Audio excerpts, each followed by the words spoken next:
ఇప్పుడు మనకు తెలంగాణలో సాగు చేసే రకాలు చూసినట్టయితే ఏసీసీ 48 రకం చాలామంది సాగు చేస్తున్నారు.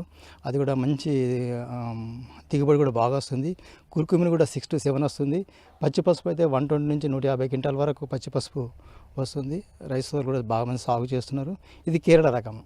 అదేవిధంగా చూసినట్లయితే ఏసీ 79 ఇది కూడా కేరళ రకము. మన చాలామంది తెలంగాణ రైతులు ముఖ్యంగా నిజామాబాద్ రైతులు చాలామంది కూడా ఏసీ 79 రకము విపరీతంగా వేస్తున్నారు. మంచి దిగుబడి వస్తుంది.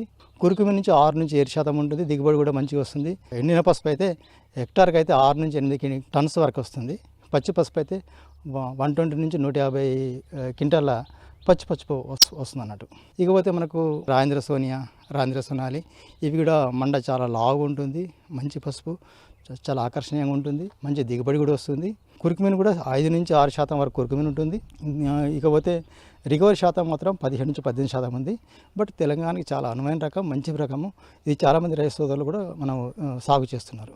మా పరిశోధన స్థానం నుంచి దుగ్గిరాల రెడ్ అనే రకము, ఇంకా మన పసుపు రకాలు మన నుంచి విడుదలైన రకాలు రంగుకు చాలా బాగుంటుంది. వంటలో ఉపయోగించడానికి, దేశవాళీ ఉపయోగించడానికి చాలా అనుకూలమైన రకాలు. అదేవిధంగా ఈ మధ్య కాలంలో ఎన్డిహెచ్ వెరైటీస్ కొన్ని NDH 11, NDH 9, NDH 8 రకాలు కూడా చాలా మనకు అనుకూలంగా ఉన్నాయి. ఆ రకాలు కూడా మేము సాగు చేస్తున్నాము. చాలామంది రైతు సోదరులు కూడా ఒక్కొక్కరు ఇమ్యూనిటీ కిట్స్ లాగా 50 కిలోలు ఇచ్చాము.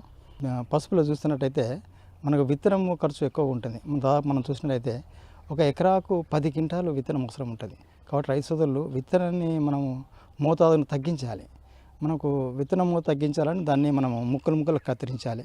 అంటే 2 కనుపులు వచ్చే విధంగా 3 ఇంచుల తొమ్ముగా 10-15 గ్రాములు వచ్చే విధంగా ముక్కలు కత్తిరించుకొని వాటి విత్తన శుద్ధి చేసి మనం విత్తుకున్నట్టయితే దానివల్ల మనకు 5 క్వింటాల విత్తనంతోనే సరిపోతుంది. ఇకపోతే నాటు పద్ధతి చూసినట్టయితే బెడ్ సిస్టంలో 3 వరుసలు కానీ 4 వరుసలు వేస్తే అధిక దిగుబడి వస్తుందని తేలింది. ఋతుపవనాలతో మంచి వాన పడిన తర్వాతనే పసుపు విత్తుకోండి. మొక్క బ్రహ్మాండంగా మొలకెత్తే అవకాశం ఉంటుంది. జూన్ నుంచి జూలై నెలాఖరు వరకు కూడా విత్తుకోవచ్చు. కానీ జూన్ మాసంలో నాటిన పసుపు అధిక దిగుబడి వస్తుంది.